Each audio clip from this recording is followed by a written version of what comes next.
మీ ఇంట్లో మొదటి కోటీశ్వరుడు మీరే అవ్వాలనుకుంటున్నారా? ఈ ఫైనాన్షియల్ వెబినార్ లో ఇప్పుడే జాయిన్ అవ్వండి. నమస్తే, welcome back to Suman TV. నేను మీ సంజయ్. ఈరోజు మనతో పాటు ఉన్నారు ఎంఫిల్ జిషాడ్ మ్యూచువల్ ఫండ్ డిస్ట్రిబ్యూటర్ మరియు చార్టెడ్ వెల్త్ మేనేజర్ రమా రాజేష్ గారు. మ్యామ్తో మాట్లాడి 2024లో బెస్ట్ పర్ఫార్మింగ్ ఫండ్స్ ఏమున్నాయో కొన్ని విషయాలు తెలుసుకుందాం. నమస్తే మ్యామ్. నమస్తే మ్యామ్, 2024లో మ్యూచువల్ ఫండ్స్లో మిడ్ క్యాప్ సెక్టర్ ఎలా పర్ఫామ్ చేసింది, అందులో టాప్ పర్ఫామ్ చేసిన ఫండ్స్ గురించి ఏమైనా చెప్తారా మాకు? మనం ఆల్రెడీ ఒక వీడియో చేసుకున్నాం లార్జ్ క్యాప్ ఫండ్స్ గురించి. లార్జ్ క్యాప్ ఫండ్స్ లోని ఎలా పర్ఫామ్ చేసాయి ఏంటి అనేసి. సో ఇందులోని మనం మిడ్ క్యాప్ సెక్టర్ గురించి తెలుసుకుందాం. బట్ వాటి గురించి తెలుసుకునే ముందు ఇది ఓన్లీ అనాలిసిస్ మాత్రమే. అనాలిసిస్ కోసం నేను కేవలం సిఏజిఆర్ మాత్రమే కన్సిడర్ చేశాను. బట్ మనం ఎప్పుడైనా మ్యూచువల్ ఫండ్ సెలెక్షన్ కి అలాంగ్ విత్ సిఏజిఆర్ చాలా చూసుకుంటాం అనమాట. చాలా కాంపోనెంట్స్ ఉంటాయి. సో ఇది అడ్వైస్ కాదు అండ్ ఇది అలాగే సజెషన్ కూడా కాదు. ఏవైతే మనం ఇందులో చూపిస్తున్నామో ఇది ఓన్లీ అనాలిసిస్ పర్పస్ కోసం, మీ నాలెడ్జ్ గురించి. అంటే మిడ్ క్యాప్ సెక్టర్ ఎలా పర్ఫామ్ చేసింది, నెక్స్ట్ ఇయర్ మనం అందులోని ఇన్వెస్ట్ చేసుకోవచ్చా లేదా, ఇన్వెస్ట్ చేసుకోవాలంటే ఎలాంటి జాగ్రత్తలు తీసుకోవాలి, ఎలా ఎంత అమౌంట్ పెట్టుకోవాలి, వాటి గురించి మాత్రమే డిస్కస్ చేసుకుంటాం. ఫండ్ చాయిస్ గురించి మాత్రం డీటెయిల్ గా డిస్క్రిప్షన్ చదువుకొని చేయండి, లేదా ఒక అడ్వైజర్ దగ్గరికి వెళ్ళైనా ఇన్వెస్ట్ చేసుకోండి. అండ్ నేను ఏదైతే డేటా రిప్రజెంట్ చేస్తున్నానో చూపిస్తున్నానో అది నేను యాపీ వెబ్సైట్ నుంచి తీసుకున్న data. So coming back to mid cap, అసలు మిడ్ క్యాప్ ఎక్సెప్షన్లీ పర్ఫామ్ చేసింది లాస్ట్ ఇయర్. అండ్ చాలా మనకి మంచి రిటర్న్స్ కూడా జనరేట్ చేసింది. ఆల్మోస్ట్ మ్యూచువల్ ఫండ్స్ లోనే టాప్ రిటర్న్ జనరేట్ చేసింది మిడ్ క్యాప్ లోనే ఉన్నది. 61% వచ్చింది కదా, అందరికీ తెలుసు Motilal Oswal mid cap fund. So Motilal Oswal mid cap ఫండే కాకుండా there are so many other funds బాగా పర్ఫామ్ చేసి ఉన్నాయి. 40% రిటర్న్స్ జనరేట్ చేసిన కూడా ఉన్నాయి. సో అందులోని మోస్ట్ ఇంపార్టెంట్ అంటే దాంట్లో మోస్ట్ ఇంపార్టెంట్ ఫండ్స్ అంటే టోటల్ గా మిడ్ క్యాప్ లో మనకి 35 ఫండ్స్ ఉన్నాయి. అంటే ఎన్ఎఫ్ఓస్ కాకుండా మనకి ఏదైతే మినిమం 1 ఇయర్ డేటా ఏదైతే ఉందో నేను దాన్ని మాత్రమే కన్సిడర్ చేశాను. సో మినిమం 1 ఇయర్ నుంచి మనకి 10 ఇయర్స్ వరకు ఉన్న డేటాని మొత్తం నేను కన్సిడర్ చేసినప్పుడు మిడ్ క్యాప్ లోని మనకి ఆల్మోస్ట్ మనకి 35 దగ్గర మిడ్ క్యాప్స్ ఉంటాయి. ఆ మొత్తం సెక్టర్ లో మనకి లోయెస్ట్ రిటర్న్, దీంట్లో లోయెస్ట్ రిటర్న్ వచ్చింది 12% వచ్చింది. Lowest return 12.69 టారెస్ mid cap fund లోని. అంటే ఎంత లోయెస్ట్ రిటర్న్ లో చూసుకున్నా 12% మాత్రం 12% రిటర్న్ జనరేట్ చేస్తున్నది. లాస్ లో అయితే ఏది లేదు. ఈ లాస్ట్ ఇయర్ లోని అస్సలు లాస్ అయితే ఏది లేదు. నేను తీసుకున్నవన్నీ కూడా డైరెక్ట్ ఫండ్స్. నేను ఏమి రెగ్యులర్ ఫండ్స్ క్యాల్కులేషన్ చేయలేదు, ఇందులో డైరెక్ట్ ఫండ్స్ క్యాల్కులేషన్ చేసాము. సో టారెస్ ఫండ్ ఒక్కటి మాత్రమే 12%, అంటే అదే లీస్ట్ రిటర్న్ వచ్చింది మనకి. అదే హైయెస్ట్ చూసుకునేటప్పటికి మోతిలాల్ ఓస్వాల్ 61.63% రిటర్న్ వచ్చింది. And on an average mid cap అచ్చంగా లాస్ట్ ఇయర్ పర్ఫామ్ చేసింది 32% రిటర్న్ ఇచ్చింది అనమాట. మిడ్ క్యాప్ నుంచి మనకి 32%. ఎవరైనా మిడ్ క్యాప్ ఫండ్స్ ఎందులో పెట్టుకున్నా కూడా ఆన్ యావరేజ్ 32% రిటర్న్ జనరేట్ చేసాయి. సో మిడ్ క్యాప్ కి లాస్ట్ ఇయర్ చాలా బాగా ఉంది అనమాట. అదే కమింగ్ ఇయర్స్ లోని ఇన్వెస్ట్ చేసుకోవచ్చా లేదా అనుకున్నప్పుడు మనం కొంచెం బ్యాక్ వెళ్ళి ఐడెంటిఫై చేయాలి. అంటే 3 years ని 5 years 10 years లో మిడ్ క్యాప్ ఎలా పర్ఫామ్ చేసింది అని ఒక ఐడియా పెట్టుకుంటే మనకు ఒక రఫ్ ఐడియా వస్తుంది ఫ్యూచర్ లో మిడ్ క్యాప్ ని మనం యూజ్ చేయొచ్చా లేదా అనేసి.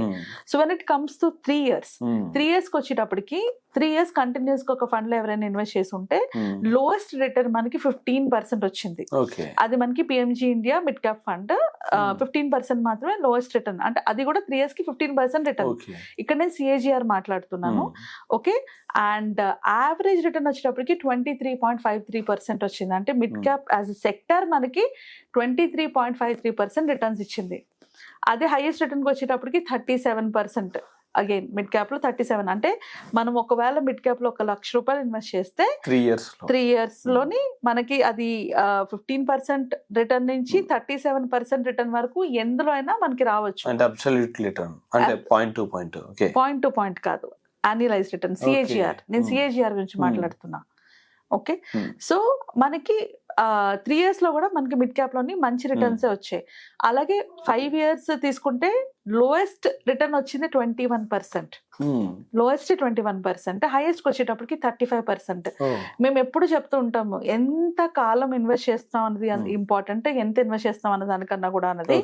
సో మనం ఎప్పుడైనా ఇలాంటి మిడ్ క్యాప్ ఫండ్స్ లో కానీ ఈక్విటీ మ్యూచువల్ ఫండ్స్ ఇన్వెస్ట్ చేసేటప్పుడు చాలా ఇంపార్టెంట్ గుర్తుపెట్టుకోవాల్సింది హౌ లాంగ్, ఎంత కాలం మనం ఇన్వెస్ట్ చేస్తూ ఉండగలము అన్నది. సో మీరు అబ్జర్వ్ చేస్తే మెల్లమెల్లగా 12% రిటర్న్ లోయెస్ట్ నుంచి 21% రిటర్న్కి వెళ్ళింది. 5 year కి వచ్చేటప్పటికి. So lowest performing lowest performing మనకి 21.91% 5 years లో 5 years కి. Okay. Highest performing 35%. But most గా మనం చూసుకోవాల్సింది on an average mid cap మనకి ఎంత పర్ఫార్మ్ అయిందని, అది 27%. ఓకే సో మనకి లోయెస్ట్ కి హైయెస్ట్ కి మధ్యన గ్యాప్ తక్కువ ఉన్నప్పుడు మనకి రిటర్న్స్ పెరుగుతూ ఉంటాయి. అవును సో 27% యావరేజ్ రిటర్న్స్ మనకు వచ్చాయి మిడ్ క్యాప్ లోని 5 years కి. అదే 5 years యావరేజ్ రిటర్న్ 10 years కి చూసుకుంటే CAGR కి మనకి 18% వస్తుంది. So 10 years 18% return is an amazing return. ఎవరికైనా వెల్త్ క్రియేట్ చేసుకోవాలంటే కంపల్సరిగా మనం మిడ్ క్యాప్ లో పెట్టుకోవాలి. ఓకే సో వెల్త్ క్రియేషన్ అంటే ఏంటి, ఎవరైతే మోర్ దాన్ 10 years ఉండగలుగుతారో వాళ్ళు మిడ్ క్యాప్ లో పెట్టుకుంటే కనుక మంచి రిటర్న్స్ వస్తాయి. ఆల్మోస్ట్ మిడ్ క్యాప్ లో మనకి చాలా 10 years అబౌవ్ ఉన్నవి ఇచ్చినవి ఉన్నాయి. అండ్ హైయెస్ట్ రిటర్న్ మనకి మిడ్ క్యాప్ లో 10 years లో వచ్చింది 21.95 రిటర్న్ వచ్చింది హైయెస్ట్ అనమాట. రిటర్న్స్ హైయెస్ట్ రిటర్న్ 10 years లోని. అది మనకి మోతీలాల్ ఓస్వాల్ దగ్గర నుంచి వచ్చింది. ఇంకొకటి ఎడెల్వైస్ మిడ్ క్యాప్ లో కూడా మనకి మంచి రిటర్న్స్ 20.46 ఉంది రిటర్న్స్. ఓకే సో ఇప్పుడు already Motilal Oswal highest performing లో ఉంది కాబట్టి దీంట్లో ఇన్వెస్ట్ చేయొచ్చా అంటే ఇది ఓవర్ ప్రైస్డ్ ఉంది.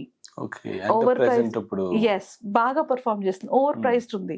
సో ఈ టైంలోని ఇన్వెస్ట్ చేసుకుంటే అది పర్ఫార్మ్ చేయొచ్చు, తగ్గిపోవచ్చు, మీకు ప్రాఫిట్ రావచ్చు, రాకపోవచ్చు. సో మనం ఎప్పుడైనా కూడా ఇన్వెస్ట్మెంట్స్ చేసుకునేటప్పుడు దాని వాల్యూ, అది హైలీ ప్రైస్డ్ ఉందా లేకపోతే దాన్ని ఇన్వెస్ట్ చేసుకోవచ్చా అని చూసుకోవచ్చు. But at the same time Motilal consistently top లో ఉంది. సో కన్సిస్టెంట్లీ ఆ టాప్ లో ఉంది కాబట్టి పర్ఫార్మ్ చేస్తూనే ఉంది కాబట్టి what I would say is ఇందులో ఇన్వెస్ట్ చేసుకునే ముందు మనం చేయాల్సిన అనాలిసిస్ ఏంటి అంటే ఇది ఇప్పుడు ప్రెసెంట్ ఓవర్ ప్రైస్డ్ ఉంది. సో నేను ఎంత రిస్క్ లేకుండా పెట్టుకోగలిగితే నాకు ప్రాబ్లం ఉండదు అంత అమౌంట్ ని ఇన్వెస్ట్ చేయండి, ఎక్కువ అమౌంట్ కాదు. ఇది ఏ గోల్ కి అసోసియేట్ కాకుండా వెల్త్ క్రియేషన్ కోసం పెట్టుకోండి, రిస్క్ లేని అమౌంట్. అంటే నాకు కావాల్సిన అమౌంట్ నేను అన్ని చోట్ల దాచుకున్నాక ఎక్స్ట్రా పెట్టుకోవాలంటే పెట్టుకోవచ్చు. లేదా మనం ఎడెల్వైస్ మిడ్ క్యాప్ ఫండ్ లో కూడా ఒకసారి అనాలిసిస్ చేసుకొని పెట్టుకోవచ్చు. బికాస్ ఈ ఫండ్స్ కన్సిస్టెంట్ గా పర్ఫార్మ్ చేస్తున్నాయి. అండ్ అలానే కొత్త కూడా చాలా వచ్చాయి ఎన్ఎఫ్ఓస్ లోని. నేను నెక్స్ట్ వీడియోలో ఎన్ఎఫ్ఓస్ గురించి మాట్లాడతాను. సో ఎవరైనా అందులో కూడా పెట్టుకోవచ్చు. బట్ మ్యూచువల్ ఫండ్స్ లోని మిడ్ క్యాప్స్ లోని ఇన్వెస్ట్ చేసే ముందు మైండ్ లో పెట్టుకోవాల్సిన కొన్ని ఇంపార్టెంట్ విషయాలు ఏంటి అంటే మీ ఏజ్ ఎంత, మీ రిస్క్ కేపబిలిటీ ఎంత, నేను ఎంత రిస్క్ తీసుకోగలను, ఒకవేళ ఇదే అమౌంట్ సడన్ గా నాకు 20% 30% లాస్ లోకి వెళ్ళినా నేను హ్యాండిల్ చేయగలనా లేదా, అది చాలా ఇంపార్టెంట్. ఈ అమౌంట్ నాకు ఇప్పుడు ఇమీడియట్ గా అవసరం ఉందా లేదా, అలా అవసరం లేని అమౌంట్ని మాత్రం మిడ్ క్యాప్ ఫండ్ లో పెట్టుకోవాలి. అలానే లాంగ్ టర్మ్ గోల్స్ అంటే ఇప్పుడు నా పిల్లలు చిన్నపిల్లలు వాళ్ళకి ఒక 15 ఏళ్ళలో 10 ఏళ్ళకో కావాలనుకుంటే పెట్టుకోవచ్చు. అండ్ రిటైర్మెంట్, నేను ఇప్పుడిప్పుడే జాబ్ చేస్తున్నాను, ఆర్ నేను నాకు మ్యారేజ్ అయింది, ఆర్ నాకు పిల్లలు ఉన్నారు, నాకు రిటైర్మెంట్ ఇంకో 20 ఏళ్ళు ఉంది 10 ఏళ్ళు ఉంది అంటే పెట్టుకోవచ్చు. సో ఎప్పుడైనా కూడా మిడ్ క్యాప్ ఫండ్స్ లో మనం పెట్టుకునేటప్పుడు మన మైండ్ లో ఉండాల్సింది మోర్ దాన్ 10 years ఉండేలా ప్లాన్ చేసుకోవాలి. అంతకన్నా తక్కువ ఉండేటప్పుడు ఫ్లక్చుయేషన్స్, మార్కెట్ ఫ్లక్చుయేషన్స్ ఉంటాయి. మనకి మ్యూచువల్ ఫండ్స్ లో 2 types ఆఫ్ రిస్క్ ఉంటుంది. ఒకటి ఏంటి అంటే వొలాటిలిటీ, ఇంకొకటి ఏంటంటే రిటర్న్. సో ఈ వొలాటిలిటీని రిటర్న్ ఈ రెండింటిని కూడా ఎక్కువ ఈ ఫండ్స్ లో మిడ్ క్యాప్ ఫండ్స్ లోని మనకి బోత్ ఆర్ హై. సో ఈ రిస్క్ పారామీటర్స్ ని హ్యాండిల్ చేసుకునే స్టేజ్ లో ఉన్న వాళ్ళు పెట్టుకోవచ్చు.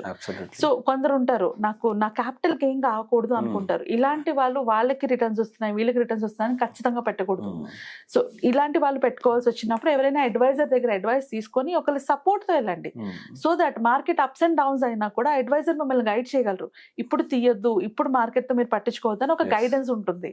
సో అలా పెట్టుకుని ఇన్వెస్ట్ చేసుకోవచ్చు. అలానే రిటైర్మెంట్ అమౌంట్ వస్తుంది కదా, రిటైర్మెంట్ అయిపోయి వచ్చిన అమౌంట్ ని తీసుకెళ్ళిందో పెట్టుకోవద్దు. బికాస్ ఆ టైంలోని సేఫ్టీ ఇంపార్టెంట్ రిటర్న్స్ కన్నా. రిటైర్మెంట్ కోసం పెట్టుకోవచ్చు, రిటైర్మెంట్ తర్వాత వచ్చే మనీ మాత్రం పెట్టుకోకూడదు. సో అలా ప్లాన్ చేసుకుంటే mid cap funds is a good choice for 2025 కూడా పెట్టుకోవచ్చు. బట్ లాంగ్ టర్మ్ అంటే ఈ ఇయర్ లో పర్ఫార్మ్ చేస్తుందా లేదా అనే సంగతి పక్కన పెట్టి నాకు కావాల్సినంత దానికి నాకు రిటర్న్స్ వస్తుంది అంటే మనకి ఆన్ అండ్ యావరేజ్ చూసుకున్నా కూడా 15% రిటర్న్ వచ్చింది. లోయెస్ట్ రిటర్న్ 15% వచ్చింది ఆన్ అండ్ యావరేజ్. సో ఖచ్చితంగా మిడ్ క్యాప్ అన్నది మన పోర్ట్ఫోలియోలో ఉండాలి, అది గుర్తుపెట్టుకోవాలి. Okay ma'am, thank you ma'am, thank you very much.